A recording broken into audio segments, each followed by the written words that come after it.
বিধানসভা নিৰ্বাচনৰ মনোনয়ন দাখিলৰ আজি অন্তিম দিন। শাসক বিৰোধীৰ বহু প্ৰাৰ্থী আজি দাখিল কৰিব মনোনয়ন। গুৱাহাটীৰ 4 সমষ্টিৰ NDA প্ৰাৰ্থী আজি দাখিল কৰিব মনোনয়ন পত্ৰ। NDAৰ নিউ গুৱাহাটী সমষ্টিৰ ডিপ্লু ৰঞ্জন শৰ্মা, গুৱাহাটী মধ্যৰ প্ৰাৰ্থী বিজয় গুপ্তা, দিছপুৰ সমষ্টিৰ প্ৰাৰ্থী প্ৰদ্যুৎ বৰদলৈ আৰু ডিমৰীয়াৰ প্ৰাৰ্থী তপন দাসেও দাখিল কৰিব মনোনয়ন। খানাপাৰাৰ পৰা একেলগে ৰেলী কৰি আহি কামৰূপ মহানগৰ জিলা আয়ুক্তৰ কাৰ্যালয়ত দাখিল কৰিব মনোনয়ন। অগপৰ অতুল বৰা, কেশৱ মহন্তইও আজি দাখিল কৰিব মনোনয়ন পত্ৰ। অগপৰ প্ৰাৰ্থী দুজনক মনোনয়ন দাখিলৰ সময়ত সংগ দিব মুখ্যমন্ত্ৰী হিমন্ত বিশ্ব শৰ্মাই। নলবাৰীত জয়ন্ত মল্ল বৰুৱাইও আজি দাখিল কৰিব মনোনয়ন। APCCৰ সভাপতি গৌৰৱ গগৈও আজি দাখিল কৰিব মনোনয়ন পত্ৰ। কংগ্ৰেছৰ দিছপুৰ সমষ্টিৰ প্ৰাৰ্থী মীৰা বৰঠাকুৰ, গুৱাহাটী মধ্যৰ প্ৰাৰ্থী কুংকি চৌধুৰীয়ে আজি দাখিল কৰিব মনোনয়ন। বিয়লি 3 বজাত অন্ত পৰিব মনোনয়ন দাখিল পৰ্ব। আমি কি ধৰণে মনোনয়ন প্ৰক্ৰিয়াত যোগদান কৰিম তাৰ বিষয়ে আমি আলাপ আলোচনা কৰোঁ। বৰাক উপত্যকাত আমাৰ দলৰ প্ৰাৰ্থীসকলে মনোনয়ন দিব আৰু ৰাজ্যিক সভাপতি দিলীপ শইকীয়া ডাঙৰীয়া এই মনোনয়ন পৰ্বত উপস্থিত থাকিব। গুৱাহাটীত আমাৰ 5 গৰাকী প্ৰাৰ্থীয়ে মনোনয়ন পত্ৰ দিব আৰু এই মনোনয়ন প্ৰক্ৰিয়াত আমাৰ ৰাষ্ট্ৰীয় সম্পাদক হৰিশ দ্বিবেদী ডাঙৰীয়াই অংশগ্ৰহণ কৰিব।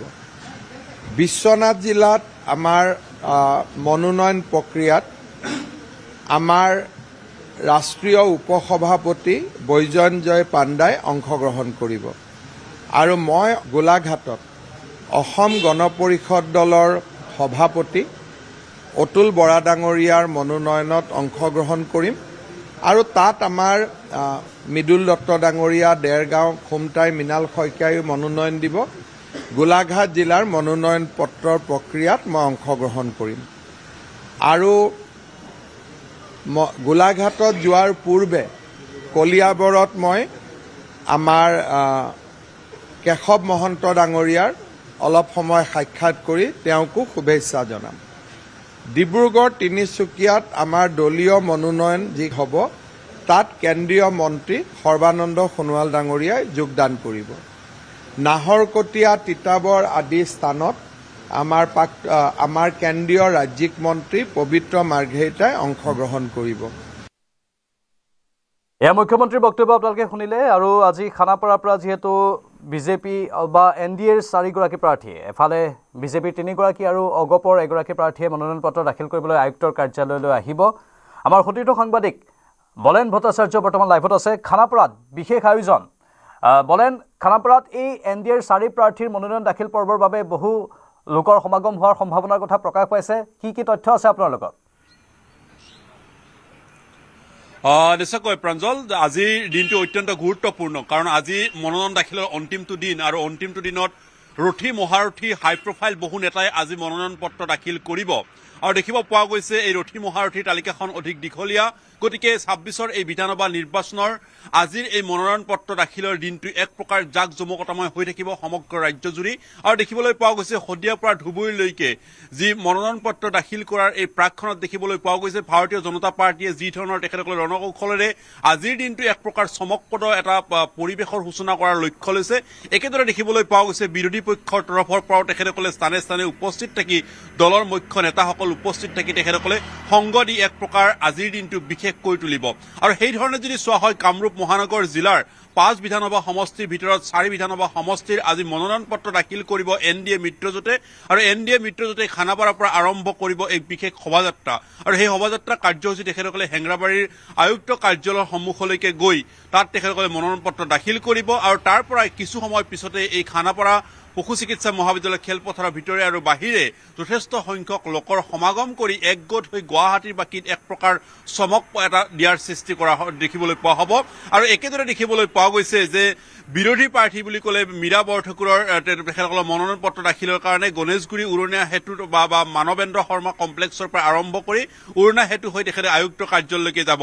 কিন্তু তাৰ মাজতে এইখিনি কথাও জনাব লাগিব যে কামৰূপ মহানগৰ জিলা আয়ুক্তৰ আৰু নিৰ্বাচনী বিষয়াৰ পৰা জনোৱা তথ্য অনুসৰি তেখেতসকলে হেংৰাবাৰী গণেশগুৰিৰ পৰা হেংৰাবাৰীৰ যি মূল পথ সেই পথত যাতে যথেষ্ট সংখ্যক লোকৰ সমাগম নহয়, সাধাৰণ লোকৰ যাতে অসুবিধাৰ সৃষ্টি নহয় আৰু আয়ুক্ত কাৰ্যালয়ৰ সন্মুখত যাতে যথেষ্ট সংখ্যক লোকৰ সমাগমেৰে এটা ভিৰ ভাৰ সৃষ্টি নহয়, এই কথা কিন্তু তেখেতসকলে ইতিমধ্যেই নিৰ্দেশনা প্ৰকাশ কৰিছে।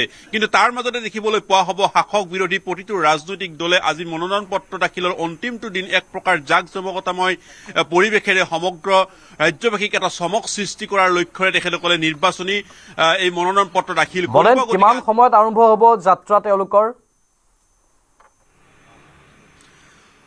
ইতিমধ্যে দীপ্লুৰঞ্জন শৰ্মাই আনুষ্ঠানিকভাৱে জনোৱা মতে তেখেতসকলে 8 বজাৰ পিছত খানাপাৰাত আহি উপস্থিত হ'বহি আৰু হয়তো কেইটামান মুহূৰ্তৰ পিছত তেখেত উপস্থিত হ'বহি। সময় উল্লেখ কৰিছে প্ৰদ্যুৎ বৰদলৈ দিছপুৰ বিধানসভা সমষ্টিৰ NDAৰ প্ৰাৰ্থী, তেখেতে 9 বজাত ইয়াৰ পৰা উপস্থিত হ'ব। অৰ্থাৎ ক'ব পাৰি যে প্ৰায় 10 মান বজাত সেই শোভাযাত্ৰা কাৰ্যসূচী তেখেতসকলে উলিয়াব, কাৰণ এই স্থানৰ পৰা তেখেতসকলৰ আয়ুক্ত কাৰ্যালয়লৈকে যোৱা পথত প্ৰায় আমি মুখ্যমন্ত্ৰী হিমন্ত বিশ্ব শৰ্মা মনোনয়ন দাখিলৰ সময়খিনি যদি চাওঁ যে কেইবা ঘণ্টা সময় লাগিছিলে, গতিকে আজি হয়তো তাতকৈ কিছু কম লাগিব, কিন্তু প্ৰায় 1.5-2 ঘণ্টা সময় খানাপাৰাৰ পৰা আয়ুক্ত কাৰ্যালয়লৈকে যোৱালৈকে তেখেতসকলে সেই যাত্ৰা কৰিব। আৰু দেখিবলৈ পোৱা হ'ব আটাইকেইগৰাকী প্ৰাৰ্থী, যিহেতুকে এই 4 বিধানসভা সমষ্টিত আমি যদি চাওঁ যে ডিমুৰীয়া আসনখন ইতিমধ্যে অগপক এৰি দিছে, গতিকে তপন দাস তেখেতেও এই যাত্ৰাৰ সংগী হ'ব আৰু একেলগে তেখেতসকলে মনোনয়ন পত্ৰ দাখিল কৰিব। ইতিমধ্যে দেখিব পোৱা গৈছে যে প্ৰায় 219 গৰাকী প্ৰাৰ্থীয়ে ইতিমধ্যে মনোনয়ন দাখিল কৰিছে। সেয়া আৰু তাৰ লগে লগে আজি আৰু কিমান প্ৰাৰ্থীয়ে মনোনয়ন পত্ৰ দাখিল কৰিব, গতিকে এক প্ৰকাৰ দেখিবলৈ পোৱা গৈছে আজিৰ দিনটো বিশেষ হৈ ৰ'ব। আজিৰ দিনটো সকলোৰে বাবে এটা বিশেষ দিন। কোনোবা এজনে যদি 4বাৰৰ বাবে মনোনয়ন পত্ৰ দাখিল কৰিব বিধায়ক হোৱাৰ মনেৰে, কোনোবাই প্ৰথমবাৰৰ বাবে বিধায়ক হোৱাৰ কাৰণে মনোনয়ন পত্ৰ দাখিল কৰিব।